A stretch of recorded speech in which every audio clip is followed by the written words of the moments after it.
여러분 안녕하십니까?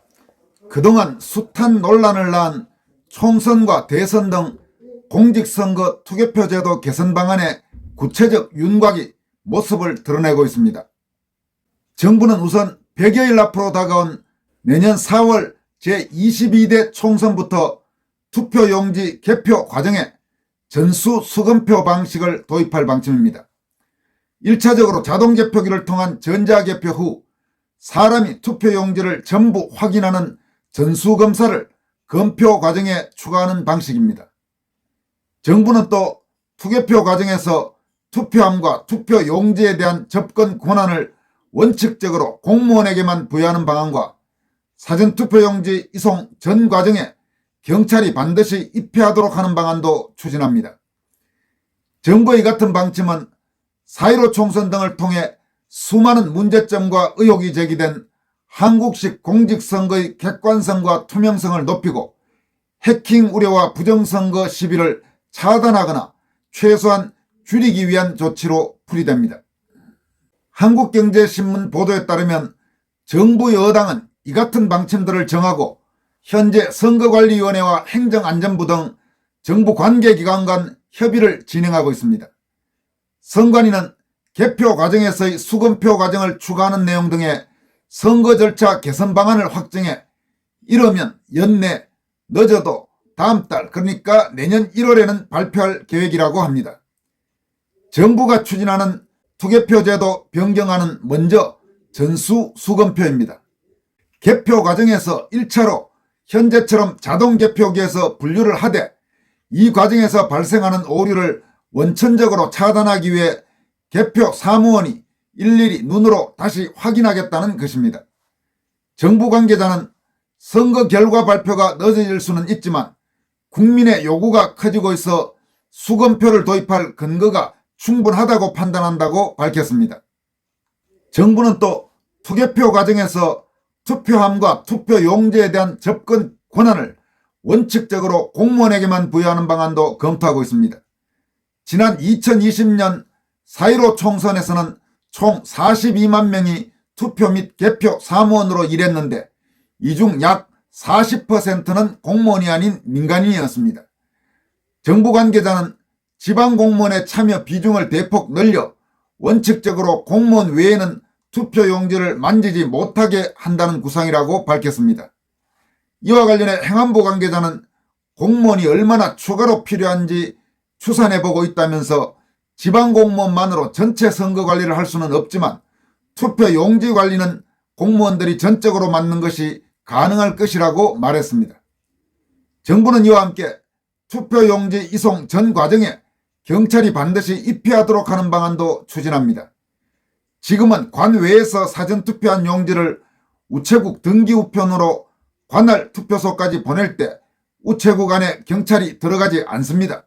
그러나 앞으로는 경찰이 우체국 안에서 투표용지 이동을 직접 확인하도록 하겠다는 계획입니다. 정부는 또 투표용지 왼쪽 하단에 투표관리관이 직접 개인 도장 즉 사인을 찍도록 하는 방안도 검토 중입니다. 정부가 내년 4월 제22대 총선 개표 과정을 바꾸기로 한 것은 부정선거 논란 등을 감안할 때 현행과 같은 투개표 방식을 계속 진행할 수는 없다고 판단했기 때문이라고 합니다. 4년 전인 21대 총선 직후부터 지금까지 부정선거 의혹이 끊이지 않고 있고 또 지난해 20대 대선과 8차 지방선거에서도 마찬가지였습니다. 이런 가운데 지난달 행정전산망 마비 사태까지 일어나면서 우려가 더 커진 현실입니다. 이와 관련해 이상민 행정안전부 장관은 지난달 총선을 앞두고 있는 만큼 해킹 가능성까지 포함해서 면밀히 선거관리의 전 과정을 살펴보고 있다고 말했습니다. 전산망 마비가 사이버 공격에 대단히 취약해진 현실을 언급한 것으로 보입니다. 정부가 내년 총선부터 추진하고 있는 전면 수검표 방식은 투표지 분류기로 불리는 전자개표기 제도를 유지하되 이를 보완하는 방법입니다. 지금은 투표지 분류 후 심사 개수기로 이를 다시 확인하는데 앞으로는 투표지 분류 후 개표 사무원이 이를 전부 확인한 다음에 심사 계수기에 넣는 것으로 바꾼다는 방법입니다. 다시 말해서 전수수검표 방식을 도입하겠다는 것입니다. 정부는 전수수검표를 통해 투표지의 이상 여부를 확인하고 잘못된 투표지가 최종 결과에 영향을 주는 것을 막을 수 있을 것으로 기대하고 있습니다. 대신 투표 결과 발표 시간이 다소 늦어지는 불편은 불가피할 것으로 보입니다. 선관위 관계자는 전수수검표를 도입하면 투표 다음날 새벽까지 개표 결과를 내놓는 것은 불가능하고 적어도 다음날 오후까지 작업을 해야 할 가능성이 높다고 말했습니다. 이는 당연한 일입니다. 더 중요한 것은 투개표의 정확성이지 개표 결과를 몇 시간 먼저 하는 것이 아니기 때문입니다. 지금까지 끊임없이 논란이 됐던 문제가 도대체 투개표 과정에서 어떤 일들이 일어났는가, 그리고 그 과정에서 표의 민심이 왜곡되는 일은 없었는가, 이 논란이 핵심입니다.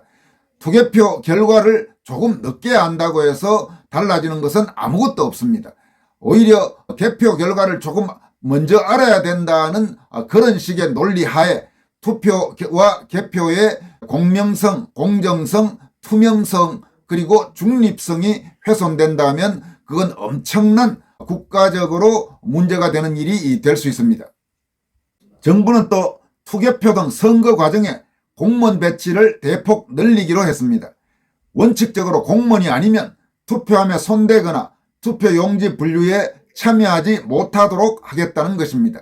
이와 관련해서도 지난 4.15 총선에서 투개표 과정에서 민간인, 특히 중국 국적의 사람들이 상당히 많이 들어가서 일을 했다. 그래서 그와 관련된 여러 가지 논란과 의혹이 제기된 바도 있습니다.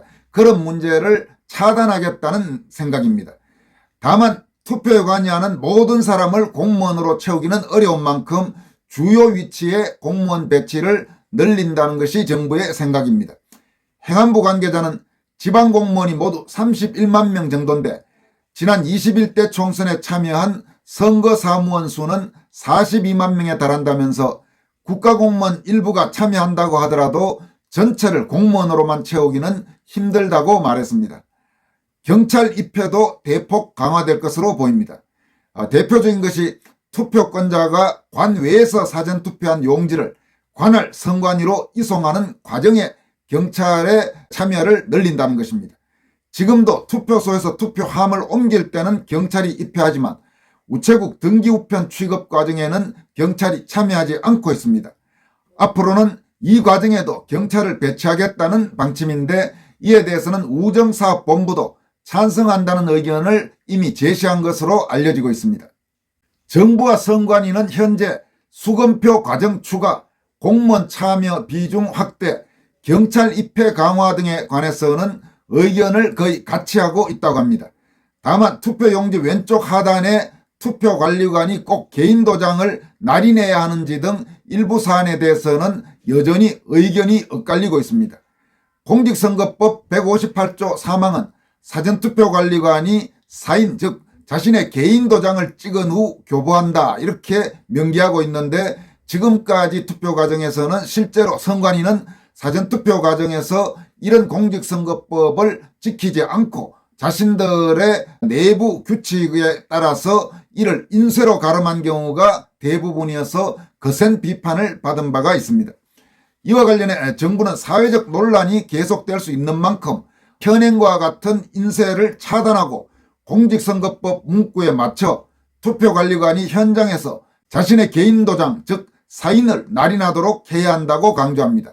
반면 선관위는 특정 시간대에 사람이 몰리는 사전투표 특성상 이렇게 할 경우 대기줄이 길어질 수 있고 투표 지연에 따른 민원과 비용 증가로 이어질 수 있다고 계속 주장하고 있다고 합니다. 한편 정부와 선관위는 선거법 개정이 필요한 사안에 대해서는 22대 총선이 끝난 뒤 다시 논의하기로 했습니다. 다음 소식은 민경욱 전 의원 출판 기념회 소식을 살펴보도록 하겠습니다. 내년 4월 총선에서 과거 자신의 지역구였던 인천 연수을 출마를 선언한 민경욱 전 의원이 지난 23일 오후 인천 송도 컨벤시아에서 출판 기념회를 열었습니다. 민경욱 전 의원이 허병기 인하대 명예교수와 공저한 비밀지령2 출판 기념회에는 지역구인 인천은 물론이고 서울, 대구, 대전 등 전국 곳곳에서 1천여 명의 민경욱 전 의원 지지자들이 찾아와 사실상 전국 규모의 행사로 치러지는 큰 성황을 이뤘습니다. 황교안 전 총리와 홍수환 전 프로복싱 세계 챔피언, 맹주성 한양대 명예교수 등이 이날 행사장을 직접 찾아와서 축사를 했습니다.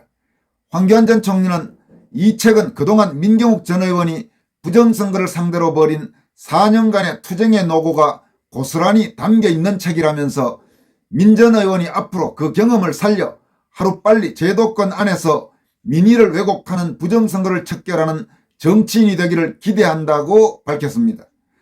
또 홍수환 전 프로복싱 세계 챔피언은 민경욱 전 의원의 부정선거에 맞서는 아스팔트 투쟁과 책 집필은 단순히 똑똑한 것을 뛰어넘어 불의에 맞서는 용기가 있어야 가능했을 것이라면서 옳은 뜻을 실천하는 정치인을 제대로 앉혀놔야 올바른 나라와 사회가 만들어질 수 있다면서 참석자들에게 민경욱 전 의원에 대한 응원과 지지를 호소했습니다. 맹주성 한양대 명예교수는 잘못된 선거의 진실을 밝히기 위해 인천 송도에서 시작된 부정선거 척결 운동은 대한민국을 패망의 위기에서 건진 인천 상륙작전에 버금가는 제2의 인천 상륙작전이라면서 다가오는 4.10 총선에서 또다시 부정선거가 자행되지 않도록 송도를 특별 부정선거 청정지역으로 선포해 온라인과 오프라인 감시운동을 대대적으로 펼쳐나가겠다고 밝히면서 협조를 당부했습니다. 이날 행사에는 또 유정복 인천광역시장과 김영환 충북도지사, 서청원 전 의원, 이봉규 박사 등이 축전과 동영상 등을 보내왔습니다. 또 허식 인천광역시의회 의장과 전성수 서울 서초구청장, 정유섭 이원복 전 국회의원, 윤형선 국민의힘 계양을 당협위원장, 정혜권 김대중 인천광역시의회 의원 등이 행사장을 직접 찾아 민경욱 전 의원을 격려했습니다. 김병태 ROTC 애국동지회 회장과 국가바로세우기 연합, 부정선거 방지대, 자유대한민국 유권자 총연합 등 자유우파 성향 시민단체 관계자들도 많이 참여해서 응원과 지지를 보냈습니다. 이번 출판 기념회는 1부 북 콘서트에 이어 2부에는 토크 콘서트 형식으로 이어졌는데 2부 행사는 박주현 변호사와 함께 대담 형식으로 진행됐습니다. 민경욱 전 의원은 박주현 변호사와의 대담에서 세상 모든 일은 우연이 아닌 필연이다. 지난 20대 총선 낙선은 부정선거를 밝히라는 하늘의 명령이자 필연적 운명이었다면서 이번에 출간된 책은 부정선거 세력의 숨겨진 음모와 실체를 밝히는 교과서가 되는 한편 민의가 왜곡됐던 잘못된 선거 시스템을 혁파하는 열쇠가 될 것이라고 강조했습니다. 민경욱 전 의원은 또 지난 4년은 정치인으로서 저 스스로를 되돌아보고 정치적 역량을 정비하는 뜻깊은 시기였다면서 좀 더 성숙한 정치인으로서 거듭나는 계기가 됐다고 말했습니다. 이와 함께 어느 지역보다도 인천 송도부터 기필코 부정선거가 기웃되지 못하는 부정선거 청정지역을 만들겠다고 다짐했습니다. 민경욱 전 의원이 지난 2016년 제20대 총선에서 국회의원에 당선됐던 인천 연수을, 그리고 내년 4월 총선에서 다시 출마를 선언한 인천 연수을에는 국민의힘 공천을 겨냥해 벌써부터 많은 예비후보들이 등록을 마친 상태입니다. 민경욱 전 의원이 예비후보 등록을 마친 것은 물론이고 현재 당협위원장인 민현주 전 비례대표 국회의원, 또 백대용 변호사, 김기홍 전 대통령실 부대변인, 김진용 전 인천경제자유구역 청장 등이 이미 국민의힘 공천을 희망하고 있습니다. 그러니까 벌써 5명이 공개적으로 국민의힘 공천 경쟁에 뛰어들었습니다. 현재 당협위원장인 민현주 씨는 유승민계 여성 정치인이죠.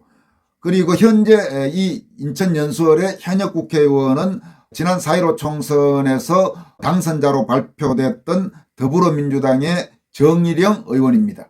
과연 민경욱 전 의원이 국민의힘 공천 경쟁에서 어떤 모습을 보일지, 또 내년 총선은 과연 이 지역에서 누가 당선될지, 이런 부분들을 앞으로 관심 있게 지켜볼 필요가 있어 보입니다. 여기까지 하겠습니다. 고맙습니다.